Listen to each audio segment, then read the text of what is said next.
Hey, what's up guys, it's Renaldo here. So this video is going to focus on something that I saw on social media today, and once I read through it just completely blew my mind.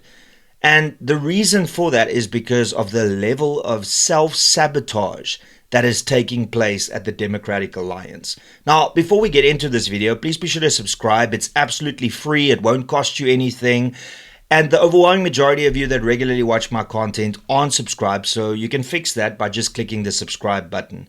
So what I saw was the DA's national spokesperson having to release a statement that she has been disqualified from the DA's federal Congress in April, standing for a position because she was 1 month in arrears with her tithes. Now, if you don't know what tithes are in politics, when you are elected into a position, you pay the political party that you form part of a small percentage because of the money that they've invested in you, whether it be to register you for the election, whether it is for the posters and the banners that they had to print. In essence, it's your way of giving back to the political party, and it's something that all political parties in South Africa does, so it's not something uncommon. But the one thing that stands out to me is that it seems that there's this level of self-sabotage that's taking place at the DA, because the DA has now managed to piss off the white voters, specifically the Afrikaner voters.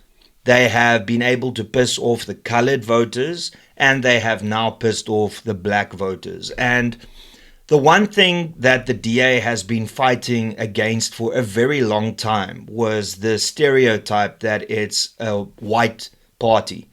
Now, the one thing that I can unequivocally say is the DA as a whole is not a racist party. I will stand up for the DA there. I know that it's something that is easily thrown at the DA and various other political parties too, and individuals, I know. But the DA is not a racist party. However, they're not making it easy for themselves when they do something like this, because this is very petty and this can raise some questions, especially because there's been precedent of other people also being behind John Steenhuisen and managed to continue standing for a position. So let's hear what Karabo Khakau has to say with regards to this, because she released a statement. Let's have a look. Alright, so this is uploaded by Karabo Khakau. It was posted on the 21st of March at 11:30, and let's listen to what she's got to say. Dear Democrats, it is with a heavy heart that I write to you to inform you of my forced withdrawal from the Deputy Chairperson of Federal Council leadership race. I, in July last year, mistakenly missed a tithe payment. I had paid all my tithes from January to June and continued to pay my August and September tithes. On the 14th of October, a day before payday, the Free State Provincial Director issued me with a letter of demand of the outstanding July tithes of 4,250 Rand. I, within 24 hours, paid the 8,500 for the outstanding July tithes and my October tithes. I continued to pay all my monthly tithes to date. I do not owe the DA a cent. As you can see, it is bolded over there. However, the DA Free State PEC took a decision to not grant me a letter of good financial standing, and this decision was sustained by the DA's federal executive. Oh, the federal executive, right? Where they can just make up the rules as they go along. This is despite there being precedent of leaders who found themselves in similar situations in previous congresses but were afforded the opportunity to battle it out fairly in the polls, some successful incumbents. As a result, I am disqualified from rolling out my vision of building structures and winning the future. And then it goes on and on, but ultimately it doesn't actually talk about the reasons. It just says what her vision would have been. So yeah.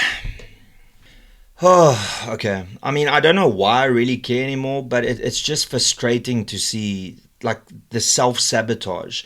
Because what do you think is going to happen now? She has said that there's been previous incidents where this has been allowed, but because she owed 4,500 Rand, unknowingly didn't pay it back. Now suddenly this was the issue and she didn't qualify when other people previously qualified. We know that the race card's going to come out, and we know that a bunch of people that potentially would have voted for the DA will now look and go, see, this is a racist organization, even though that is more than likely not the reason.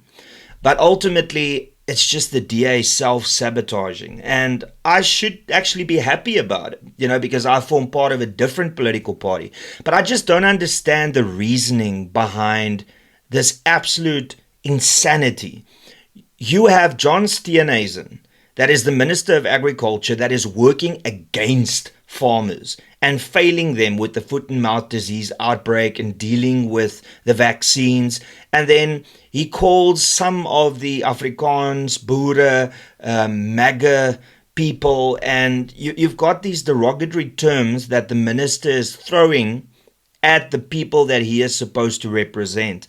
And then you've got Dean McPherson that is saying null compensation doesn't mean zero.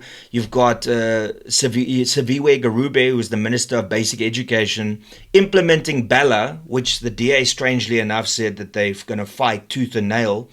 And now they have to implement it. In the same way that even though the DA is taking the EWC or the Expropriation Act to court, their minister still has to implement it. I don't understand it. The DA is alienating colored voters by attacking, belittling, and insulting the PA that is definitely campaigning on colored ideology and colored nationalism. I don't think that there's anything wrong with that. I just don't think it's sustainable in the long term. So Gayton McKenzie, eventually that political party will go the same way that the EFF is going right now. And then they have obviously alienated their white support, the farmers, what they have to say, the policies that they are furthering. And now they are causing a divide with their black support as well, over 4,500 Rand. Now, I know, because I was part of it, you have to be a member in good standing. And that obviously also means tithes. But you have to think about the bigger picture here, right? I mean, this is you as a political party rejecting your own national spokesperson who is a black female. You have to look at the optics and then say sorry because you last year missed 1 month's tithes payment of 4,500 Rand. You are now not able to stand. I mean, this is not going to play well. People are going to now come out and call you a racist party. They are going to rally behind her. It's putting her in a really uncomfortable position because she has to defend the party, but then also keep her supporters happy.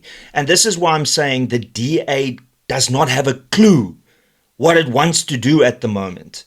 Because on the one hand, you've got these woke leftists that's trying to capture the soul of the party. And then you've got people that's halfway out the door, retiring like Helen Ziller, that wants to kind of save it, but doesn't have the energy for it anymore. And ultimately, what you're going to have is this situation where you piss off everybody that you are trying to get to vote for you.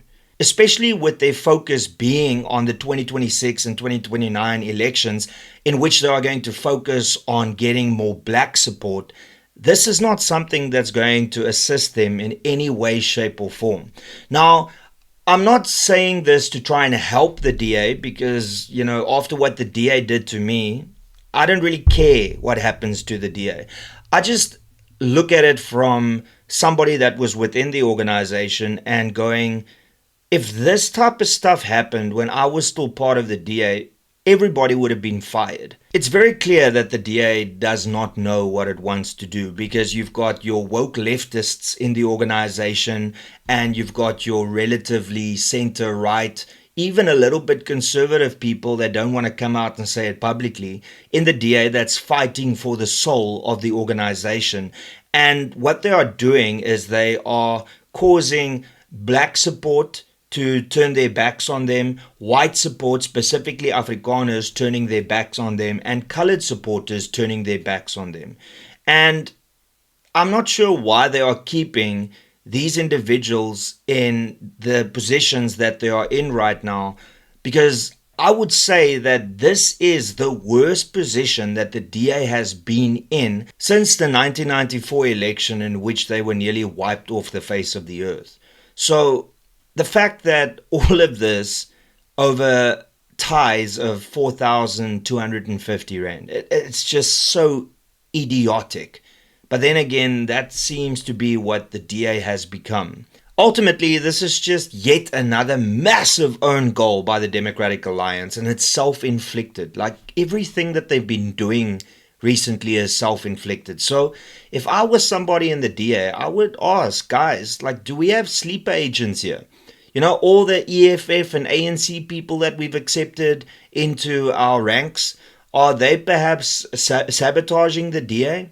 Because it truly looks like the DA is leaderless. And yes, I know that it couldn't come soon enough, this April Federal Congress where they're going to elect new leaders. But from what I've seen with the Federal Executive and Federal Council, it's going to be really tough to get rid of these woke leftists in the organization. And also these individuals from the ANC and EFF that has creeped in and might be now elected into high-ranking positions after the Federal Congress is all said and done. And to end off this video, I want to ask the people that watch my content that are DA supporters, what do you make of this?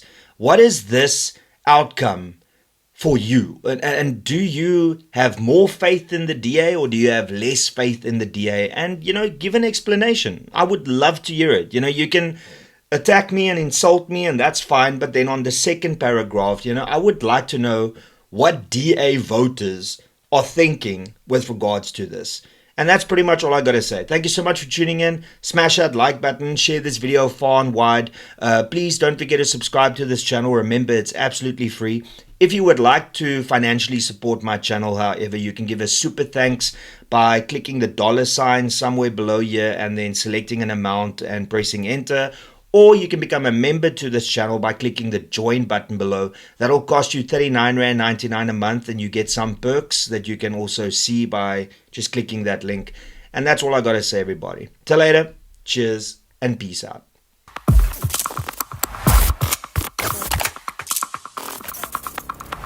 You don't even know me, but every time you see me, you say, I wear my massacre. You don't even know me, but every time you see me, you say, I wear my massacre. I wear my massacre. You don't even know me, but every time you see me, you say, I wear my massacre. I wear my massacre.